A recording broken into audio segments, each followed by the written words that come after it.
Growing up, whenever I heard Sweet Home Alabama come on the radio, I always thought it was just a nice, twangy, country-esque song about some Americans singing about how much they love where they come from, Alabama.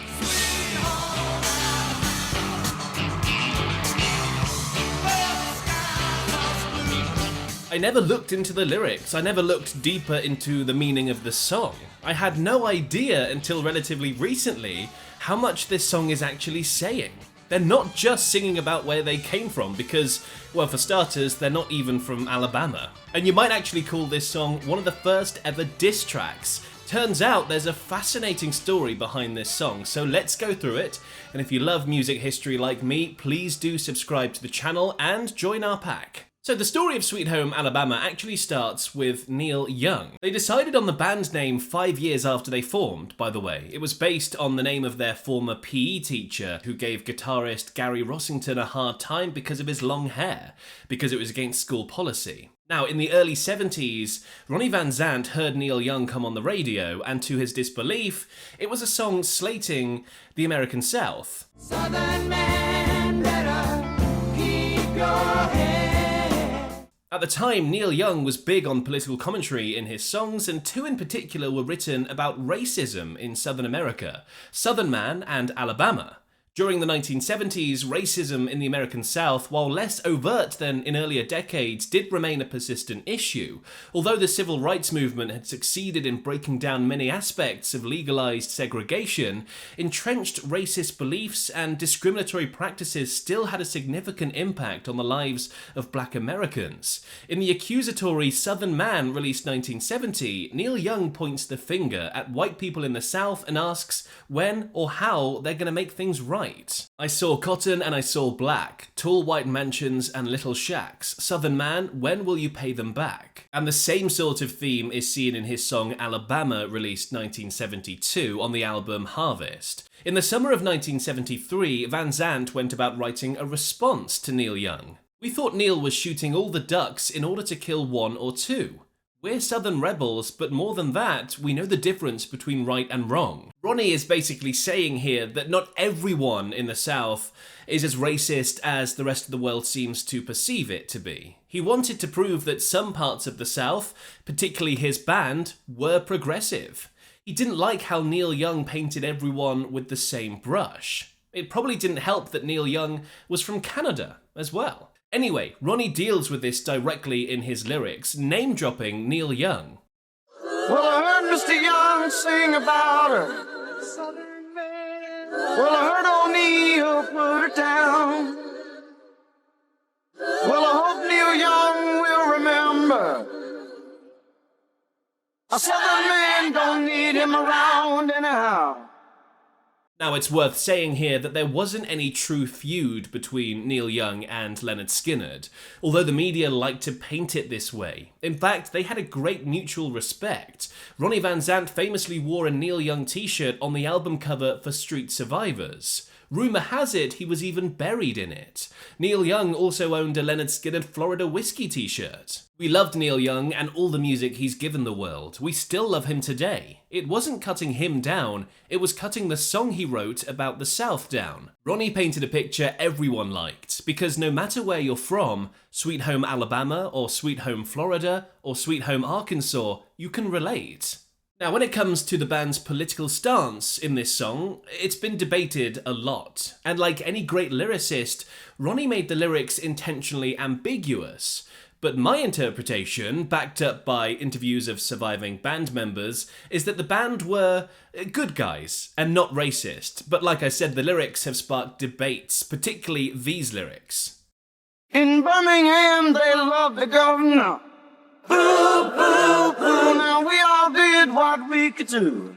The governor they're referring to here is George Wallace, someone who believed in resegregation. Some people interpret this as signalling support for George Wallace, but by adding those boos afterwards, boo, boo, boo, I think Lynyrd Skynyrd are actually indicating they wholeheartedly disagree with Wallace and his policies. Now we all did what we could do, to me that line is saying, yes, there are some bad apples in the South, like those who align with Wallace, but us good guys are doing what we can do to be better. At the very end of the song, Ronnie can be heard singing the line, Montgomery's got the answer. a signal for their support for the civil rights movement, Montgomery being a foundational location in the civil rights movement. But at the same time, Ronnie throws it back to the North and says, hey, you've got problems too. Don't be so hypocritical. Now Watergate does not bother me. Does your conscience bother you? Tell the truth. Then in the last verse, the lyrics speak of the South's deep connection to music, and they talk of the Swampers. Now Muscle Shoals has got the Swampers, and they've been known to pick a song or two. That's the truth.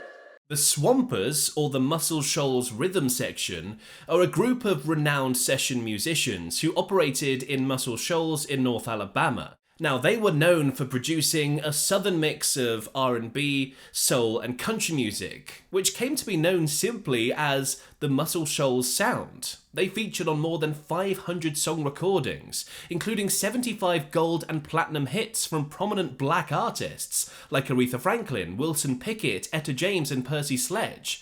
Now, just to be clear, the Swampers were primarily white musicians, so referencing them in the lyrics, Ronnie is saying, see, we're not all bad. Lord, they get me all so much. They pick me up when I'm feeling blue, and how about you? And then, of course, the chorus speaks of an incredibly idyllic place where the skies are so blue. Sweet home Alabama, where the skies are so blue. Home, where you belong, something everyone can relate to. To me, the lyrics paint this really interesting conflict between being proud of where you're coming from, seeing beauty and peace in where you come from, but at the same time being aware of its dark history, but not wanting to be defined by it. Everyone thought it was about Neil Young, but it was more about Alabama. We had toured there, going all around playing clubs and National Guard armories. Everyone was real nice. When we were out in the country driving all the time, we would listen to the radio. Neil Young had Southern Man, and it was kind of cutting the South down. And so Ronnie just said, we need to show people how the real Alabama is. According to band members, Ronnie Van Zant had an almost mystical ability when it came to songwriting. He was able to write so profoundly, but also very quickly, immediately even. And he'd never write any lyrics down. They would all be memorized, linking each syllable to the grooves in a tune. Now, it's not just the lyrics that make this song an incredible song. It's the instrumentation as well. And it's by no means a simple song. The song has a lot of different instruments. 4 guitar tracks, bass, drums, piano, lead vocals, and backing vocals. And because of this, the instruments often play different melodies instead of just following the same chords, adding some really brilliant texture to the track. For me, what stands out the most is the guitar work, a product of Gary Rossington. I had this little riff, it's the little picking part, and I kept playing it over and over when we were waiting on everyone to arrive for rehearsal. Ronnie and I were sitting there and he kept saying, play that again. Then Ronnie wrote the lyrics and Ed and I wrote the music.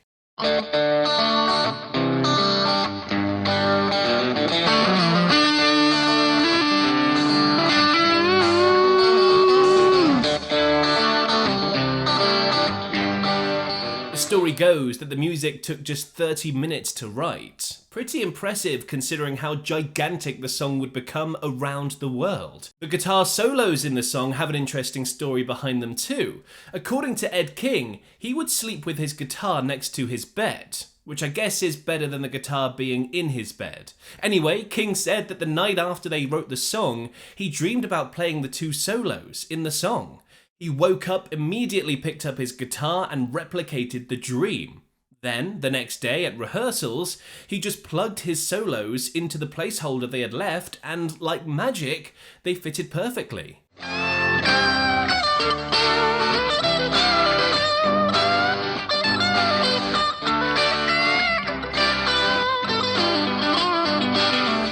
Only problem was, though, producer Al Cooper pointed out that the solos were in the wrong key and couldn't be used. But the guys in the band, being from the South and believing in superstition and dreams, told Cooper the solos needed to stay, as I played them. Though they were overdubs, I'd recorded them both on the first take anyway with no mistakes. Cooper says he's grown to like the solos since. Whether or not the solos are actually in the wrong key has been quite the hot topic on the internet, and as you hopefully know by now, I know nothing about music theory, so I'm not going to weigh in on that. I'll leave you to argue about that in the comments below. By the way, if you found some value in this video so far, I'd really appreciate it if you could like the video and subscribe to the channel as well to keep up to date with my uploads. Cheers!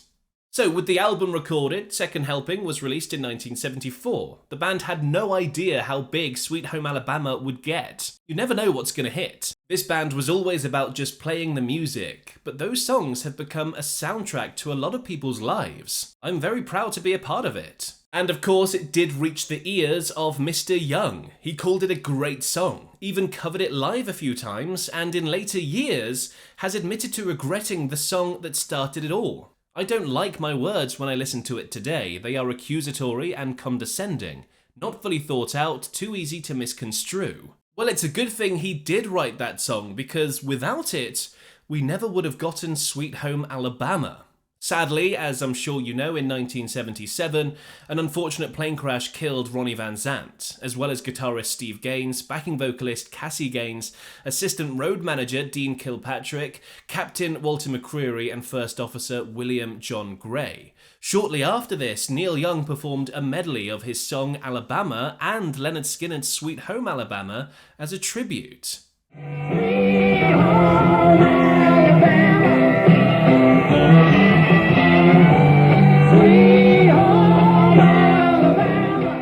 Rumour has it as well that Ronnie and Neil Young had planned to write a song together, but of course, this could never happen. And I think it's safe to say that the song has been misinterpreted over the years. Much like Bruce Springsteen's Born in the USA, many believe that's a song about being patriotic.